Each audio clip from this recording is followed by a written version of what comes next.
There I was, thousands of miles from home, surrounded by strangers. I knew two things. I had no idea where I was, and I needed to get out. Okay, maybe I'm getting ahead of myself here. Before this story gets rolling, I'd like to thank today's sponsor, me. I've just released a small line of products over on CrowdMade that I think you guys will love. We've got this really cool 90s anime aesthetic baseball tee, this super rad snapback, and this cute heart-shaped pizza pin, because, you know, I gotta proclaim my love of that glorious food. And also, I dated a pizza one time in a video. There's gonna be more to come soon over there, so please go ahead and check the store out. The support in those products will enable me to make more videos for you guys, so things won't come out every, 4 months. Now, on to the rest of the video.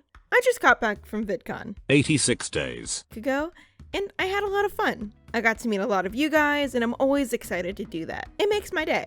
One curious thing about VidCon, though, is that the main bulk of truly exciting things don't actually happen at VidCon. In fact, this particular tale happened before the convention itself even started. A lot of times, in order to make VidCon as a trip work, we'll find a group of people looking for a place to stay and pack them in a tiny house like sardines. I'm sure you've heard of Airbnb, but if you happen to have not heard of it, I'll do a quick rundown.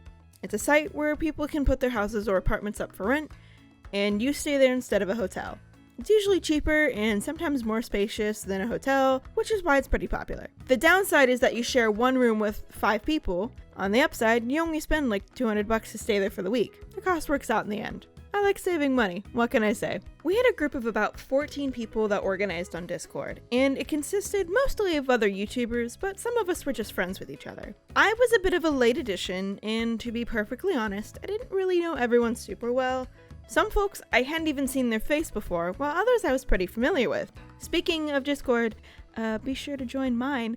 I think it's pretty neat. After what felt like eons, the date of my flight arrived, and I went to the airport and took off. For the most part, my flight was pretty standard. Well, aside from the lady who stole my luggage, I got it back, but man, that was awkward. They walk off the plane with their stuff and mine, and as soon as I see my stuff's gone, I bolt for the plane exit. I find the lady and go "Hey, that's my stuff!" She looks at me, and then my stuff, and then me again, and then runs away. It could have been a case of just grabbing the wrong thing, but I'm not so sure.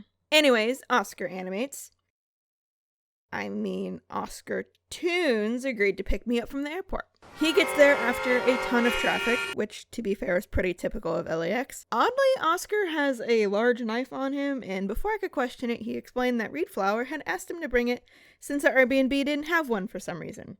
I pull the address from Discord, and we're on our way. We pull up to the address, and Oscar, thinking it was a grand idea, decides to text Reed at midnight. "Hey, I'm outside with a giant heckin' knife!" And Becca. We knock on the front door, and a girl answers. Yes, hello? Hey, is this the Airbnb? Oh yeah, come on in. So, pretty much everyone's sleeping right now. I'm only awake because my back Back pain?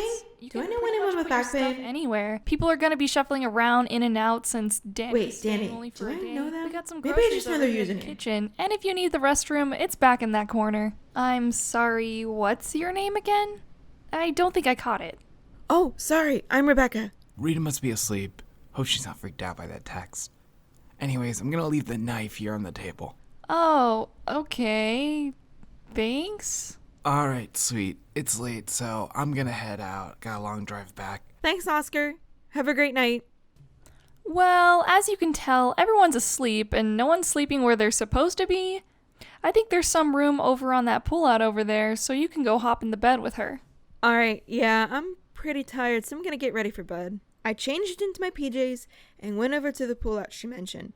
I couldn't see who was actually asleep on it, and I'm super awkward, so I decided to use the cushions from the couch as an impromptu bed. I didn't really want to hop into a bed with somebody I wasn't super familiar with. I plug in my phone for the night and fall right asleep. Huh? No, I don't think so. Oh, it's probably nothing.